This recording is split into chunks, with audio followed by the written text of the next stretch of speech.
Want more stories in your life without adding to your TBR? That's where Audible comes in.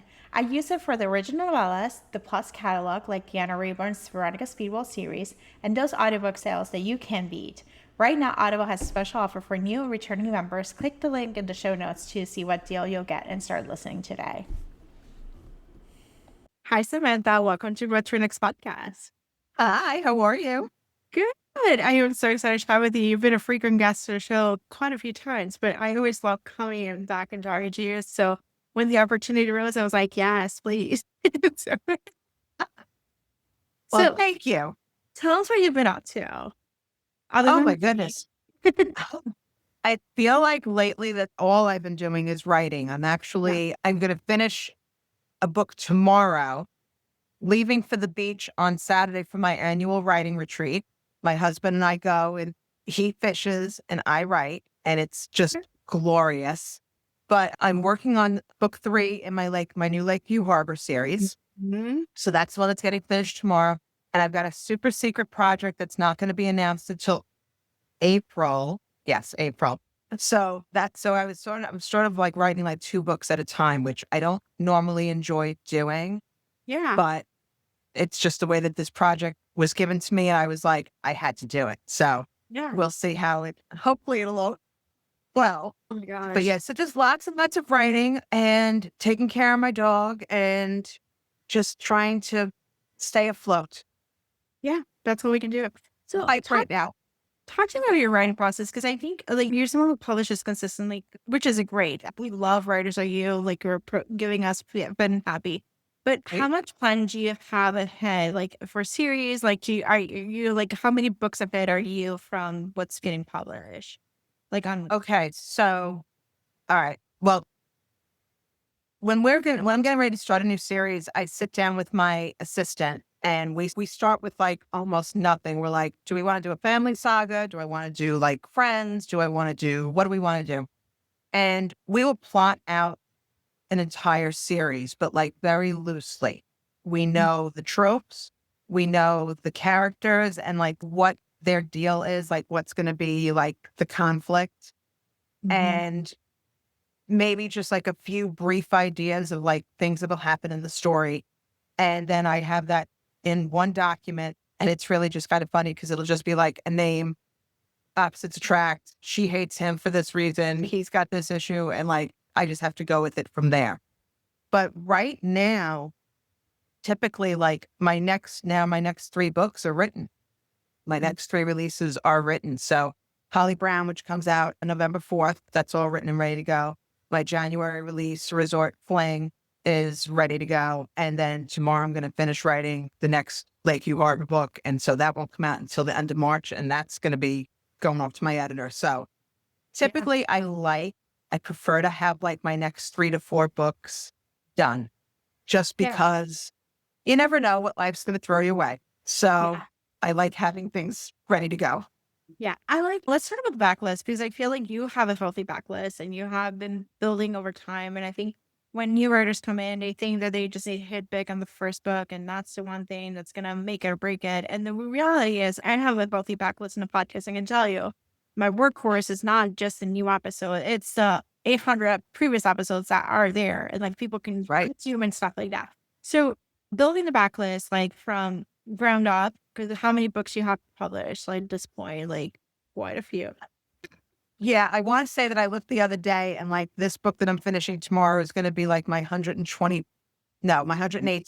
118. Yeah. Yes. So think about it, like when you were starting out, like, and to what advice would you give yourself starting out and thinking, is this gonna work? Well, you have 100, because I think you have a valuable experience because you have 118 books published, not just because you may have a bunch of other ones that are not published and may just be in different drawers, but you have actually have a work product of a healthy backlist, and you're not in the KU space that is so fickle. Like you're actually wide, which is another unique thing at this point in the lore year 2025. It was normal in 2016, but now in 2025, like what is going on? The KU readers don't grab me. Like and I have like, we've tried it and I've tried it with like my longer series because the KU reader tends to like is the longer the series, the better. What if they find you, they like you, they're going to read you. But it wasn't sustainable for me. I was making more wide. And I Yeah. think it's because I write sweeter contemporary, like I have a broader audience. Yes. So, but I would probably tell my younger self to just like, you suck right now at your first book. Like, you're going to look back and you're going to cringe. You're going to get better. Like, this is not the book that's going to be, it's not going to be the be all end all. Although that would be nice. Like when it happens for some authors, I'm amazed. But most authors, like, you got to work at it a little bit. It is a job. And I look back on my early books and I'm like, oh my God, like why did nobody even stop me? Why did my editor correct more stuff? But it's all part of the journey. It is part of the journey. It is part of like, you kind of have to master the skill and stuff. And I think you have to master not just writing the book, editing the book, publishing the book, then actually marketing the book and to be in the face of it. I think we're going to look back, especially in the white space, that you're multiple, which is great because you diversify your income. You're not relying on just one place or one egg basket. As we learned, the people on the internet have relied on Amazon on the web services this week. And the internet broke down because we relied on Amazon. That's right. That's right. And if we had diversified, the internet may not have broken out. Like we would not feel the break. So I think in some ways, like I think you're providing a case study for someone who's like looking for a different space that is not just relying on Amazon or just one thing. I think you have your audiobooks are wide. I've seen them in libraries. I've seen it so you're not relying on that space. I think that's a great case study to look at, but it's a lot of work. It is. And I don't really have like a marketing brain. Like I've worked with some authors who like their brain just goes such into a deep dive on analytics and looking at all the numbers, and I glaze over because I'm like, just tell me where I need to be and what I need to do. And that's what I'm going to do.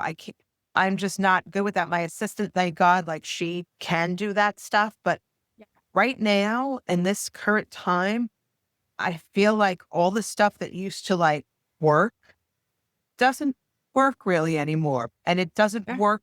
Even something that worked a year ago doesn't work. Like, so we're all, I think, trying to figure out what works for us. Like you can't even share like, hey, I did this and it worked really well, because if it worked well for me, then it's not going to work well for anybody else. Like that sort of thing. And it's so frustrating because that in like the 2013 to 2015 space, there was like a formula. Like you knew, like you published a book, so many months later, you did a book bub, you did a freebie, you were guaranteed to hit like the USA Today or the New York Times, and those days are gone.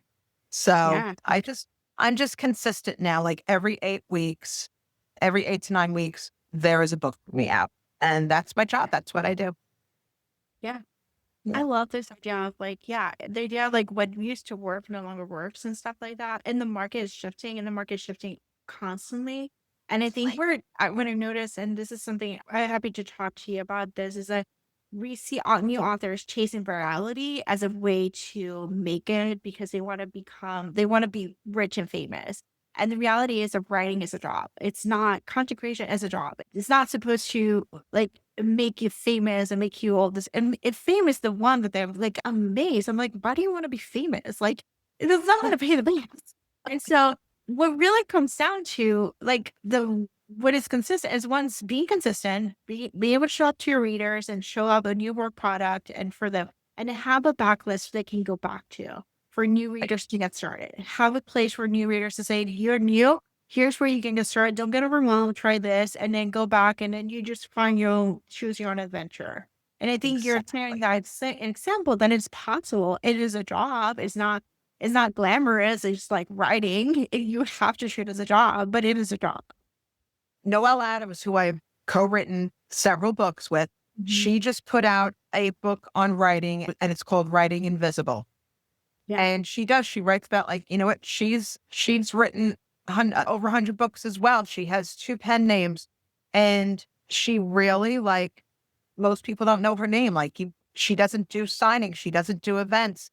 It's sort of like in the space where you're seeing some like look at like Colleen Hoover, for example. Yeah. Like everybody now knows who Colleen Hoover is. Not everybody knows who Samantha Chase is or who Noelle Adams is. We've written probably more books than Colleen, but nobody knows our names. So, but you keep doing what you love. And it doesn't matter if you become like that rich, famous celebrity. You know what I mean? If this is what you're passionate about, then that's its own reward.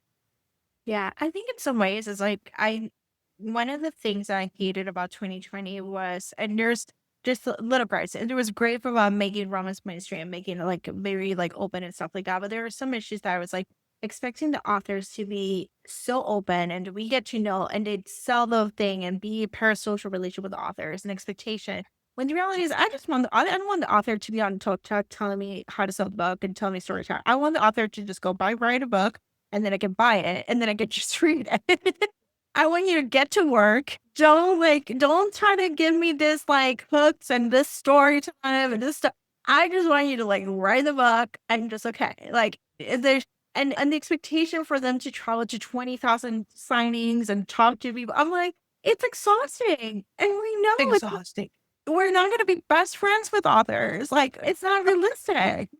But like there is this expectation that we are supposed to be able to do it all. You're supposed to write the book, edit the book, market the book, make TikToks, do Instagram reels, go to signings, and have a life, and like still be like a wife, a mother, a girlfriend, a sister, a daughter. It's impossible to do it all. It is. I hope that we're in a reckoning. I hope that things go back to better. Where it's like no book signings, no terrible. Let me just buy the books. Let me just hear the books from word of mouth. Let me just like actually find authors that I love and just go deep dive in the list. Let's go to the library and look for books and like actually like borrow them and have no. I think I love libraries because you can borrow the book, you can read the book, and you can say DNF'd it, or you can say I love this, and then I can just go back and get all the other books and stuff like that. And it's like all entry point, whereas like right now money is tight, so it's like a place where you can actually authors get compensated. And you get compensated, and like we get to understand, get to do that, and then we can buy the physical copies, we can buy the trophies and stuff. But I think it's moving away from the world, like expecting the authors to be your BFF, you know. Yeah. And I think and I know it comes from a place of privilege for me because I do talk to authors as part of my job, but it's very rare that authors are my BFF. I will say, like I've made some really good friends in the romance world with readers. Like there are several who have become very dear friends.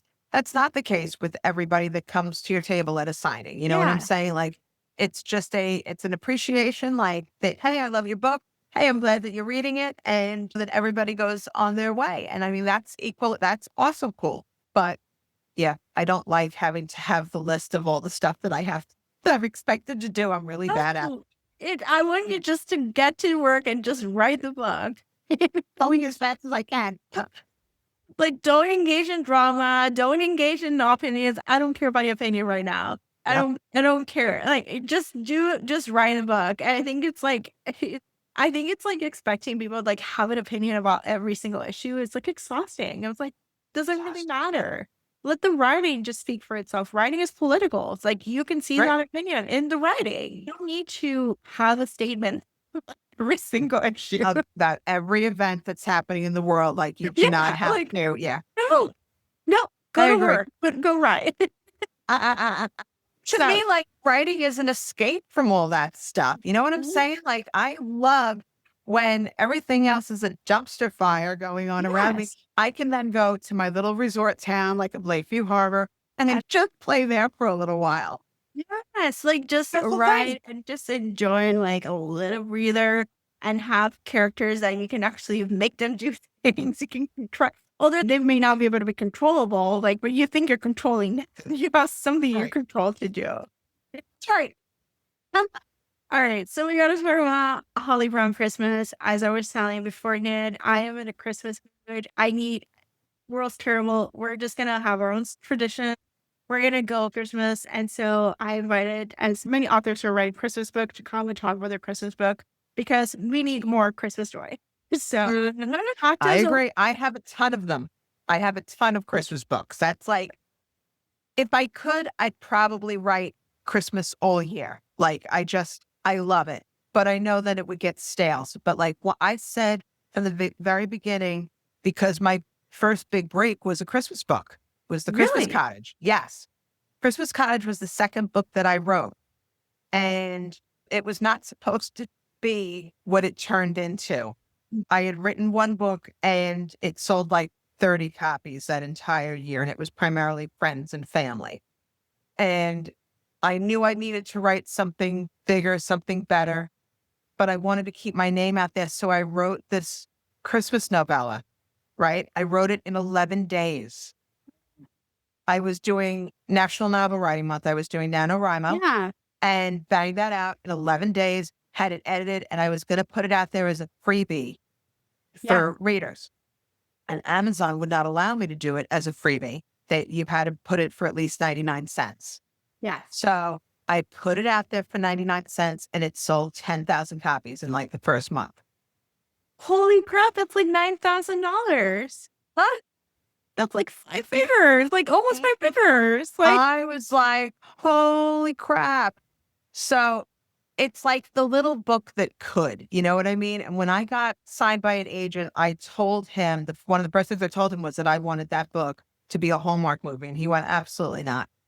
I said, why not? He goes, no, it's too hard to do. You don't make a lot of money. It's not really worth it. And I kept asking and he always said no. And then they came to me. A producer came to me and said, we want to make this book into a movie. So that like started my love of Christmas writing. wait, that your second book got your Hallmark movie. Like, how Christmas this is. It was years down the road. We know that, but it's still like, you manifested your Hallmark book. I did. But, you know, I mean, like, it wasn't a right away thing, like we were saying, like that your first book doesn't make you. But I mean, like, so the book I released in 2012 and it was a movie in 2017. So it's like I said, it doesn't happen right away, but it does happen. But I said from the get-go, if like after that book did well, I was like, I told my readers, I'm like, you will always get a Christmas story from me. Like, I don't care if it's part of a series or a standalone, you are always going to get a Christmas book from me. And I have stuck to my word on that. So you have technically 13 at least? 13 At least, 14? yeah. All right, so I have my little stacking comments. So that's 2, 4, 6, 7, 8, 9, 10, 11, 12. This is 13. I have some that aren't down here. So that one was 14, 15, 16. I want to say there's about 16 of them. So you have like a little bit of everything. So that's one thing I'll put together. I'll put a little Christmas shop buy for you guys to buy yourself this book. And so they're not just KU. They're available on Apple Books. They're available on Google Books. They're available on Barnes & Noble. They're available. They're on my website too. I have an ebook store on my website. So there's that too. Yeah. So talk to us about like, now let's just talk about some Christmas books. Like we got Christmas Cottage, which is a novella, but let's talk about maybe some of the contemporary, some of the recent ones, and then we can pick a couple more. Okay. So, all right. I know we're not doing video, but I could show you. Yeah. Okay. So Christmas Cottage, I did it as in paperback. It's a duet. So like, because Ever After was really like a continuation of the story. It was like the BFF story. So we put them in there. But then all the single title ones, we had Moonlight in Winter Park and Waiting for Midnight. We have these two are actually my favorite, The Snowflake Inn, which is my next goal for a Hallmark movie. That's what I really would love to see in Hallmark. And Mistletoe Between Friends. So talk to us about that one. Since it's your favorite, talk to us about the story. The Snowflake Inn, oh my God. It is the story of a girl who goes to work for this B&B called the Snowflake Inn. And her parents are gone. She has no family. So like the people at the B&B are really like her family. And the woman who owns it, her son is in the Marines and he comes home, like he gets discharged and he comes home and he hates the B&B. Like he's embarrassed that like here he is, this big tough Marine and like his legacy is going to be like his mother's going to leave him the Snowflake Inn. And he's tried to convince her to sell it. The poor Grace, like this has become her home. And so like they are really like an enemies, like from the get-go, because he's trying to take away her home and her family. And she's already lost a family. and it turns into like an enemies to lovers sort of a thing. And he learns to embrace that this is something that his family built, and he wants to then keep it then for her. And it just like, but that doesn't scream Hallmark. So Laura, I'm like, you got the veteran coming back home, the grumpy guy who does not want to have this, and you have the person who's like sunshine, who's like, kids, this is like my home. Like, It's it's my like, dream place. it's just like Snowflake, like, in, like, how This is, then I created an entire town of Silverbell Falls. okay. And this was also, once we'd signed the contract for the Christmas Cottage for the movie, it was my goal then to write an entire series so that if they wanted it, it would mean multiple movies. Yes, I love this. You may not have marketing, but you have business acumen. You're like, no, I'm thinking That's right. ahead. So there are 6 books in that series. And so it's Christmas in Silverbell Falls. It's Christmas on Point, A Very Married, Christmas Rescue, Christmas in Love, like an actual. I think I read this inn. one. And then the Christmas Plan. So we have those. I have Baking It Merry, which that was last year's Christmas book. And that was a whole lot of fun to do because that was another grumpy sunshine, enemies to lovers workplace. Like she has a life-size gingerbread house set up in the lobby of this office building. And he's like the guy on like top floor and he's a little snooty. And he feels like this holiday shop thing makes it look like a circus and he wants it all gone. But then she does him a favor. She bails him out of a bad situation and then they end up fake dating. So yeah, I'm all about that stuff. I mean, there is so much you could do at Christmas. Yes. And then we got Folly Brown Christmas, which is about a little parent trappy, a little bit couple getting divorced, doesn't want to have the party, and we're going to try to fix that situation. Exactly. And I mean, for Holly, like her thing is like the Christmas party is her one time a year to hang out with Lucas. Like they both work in the same building, but he's a real workaholic and like doesn't socialize. But at the Christmas party, they get to spend time together. So she looks forward to that every year. And then the party gets canceled. And she's like, I am not going to allow that to happen at all. No. And she convinces him, like, you need to do this. Like, you need to step up and take on this party. And he's not really into it. But she persuades him, like, her enthusiasm is infectious. And then she's got this little dog named Schmoop. So it's my little ode to a Charlie Brown Christmas, like little Schmoop in there. He looks a little like Snoopy. It looks like a little Snoopy. I was like, oh my gosh, this is like Snoopy. And I was like, Charlie Brown. Yes. Charlie Brown Christmas is one of my favorite Christmas movies. So like this was just an idea that I had and I was like, I'm just going to do it. And want to tie a Christmas story into a series this year. I just wanted a little standalone and this one was super fun to do. Oh my gosh, this is so cute. I'm excited to read it. Samantha, do you have any other books, non-Christmas, your books, other author books you recommend our listeners to pick up? Even though they have a healthy backlist of 118 books to read back. Do you know, I just did an event Monday night with Lauren Blakely for her book, My Favorite Holiday. Yes. Lauren's also coming in the show. Yeah. All right. We had the best time. I was like, okay, so I had no idea what the event was going to go like. It was one of those in conversation. So I was interviewing her. But I had highlighted all throughout the book things that I wanted to ask her about. We didn't even get to like a 10th of it because it was just like everything about that book was so great. I cannot recommend it enough. So if anybody hasn't read Lauren Blakely, grab My Favorite Holiday. Yeah, I had Lauren, her interviews, the starter of the Christmas extravaganza. It was delightful. Lauren is a great person to talk to, a great person to chat. And I love My Favorite Holiday. The audiobook is excellent because it's full cast audio. And Laura was gracious enough to allow me to get the Merry Little Kissmas audio for the new one. So good. Holy crap. It's grumpy. He hates Christmas. He's a 9-year-old. And he's in the hockey team. The guy set him up with a matchmaker to remove the grumpiness about Christmas. And the matchmaker is the love interest. And they do all these holiday traditions. And like the 9-year-old is like, I want a Christmas advent. And he's like, oh, I don't want it. It's grumpy. He's like, I'm not getting you a tree or anything. And she's so cute. She's like, okay, but can we do a book club? So he was like, really? Yeah, we'll do a book advent. And so she negotiated the whole, so he bought her $24 for her. It's so cute. Yeah, she does holiday stuff very well. Like Yes. some of the things, like particularly in my favorite holiday, when she was all the activities that they were doing in like the Yeah. town.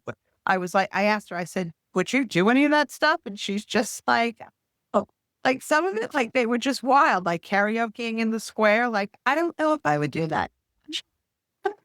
No, I was like, I really love, I've been referred to one authors, and I love they're trying to incorporate things like the characters of traditions or things that you're seeing or things that are like a little wacky. And you're like, would it be fun to do it? And so authors are dragged into Trash Madness, and it's just like, I did everything that's wrong about Christmas. But I was like, I love that for you. So we got a little bit of Scrooge. It's like everything that goes wrong in Christmas, we're going to put it in writing. I think though the difference with like with Natasha, with Lauren, like it's a rom-com, but it's not like cringy, like comedic stuff like that. Because you've probably read some too, that like you're reading it, you're almost like, oh, like I just want to turn the page on. I want to finish reading that sentence. But they do it really well, that it's all relatable. Yes. All relatable. I love this. Samantha, as always, it's a pleasure talking to you. How else we can find you online? I am everywhere. I'm on Facebook. My page is Samantha Chase Fan Club. On Instagram, I am at Samantha Chase Romance. On TikTok, it's probably Samantha Chase Books or Samantha Chase Author on TikTok. It is a good. And then my website is chasing-romance.com.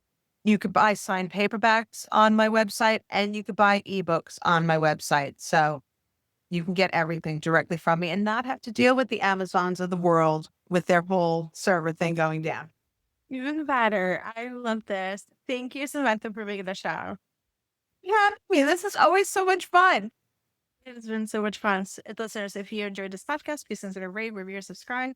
For more book recommendations, please visit whattoreadxblog.com, and we'll have a special link to all Samantha's Christmas books in the episode notes. So enjoy this episode. Thank you for listening.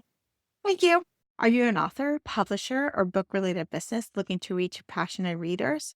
What to Read Next podcast is a perfect place to connect with an engaged audience of romance and mystery lovers who are always on the hunt for their next great read.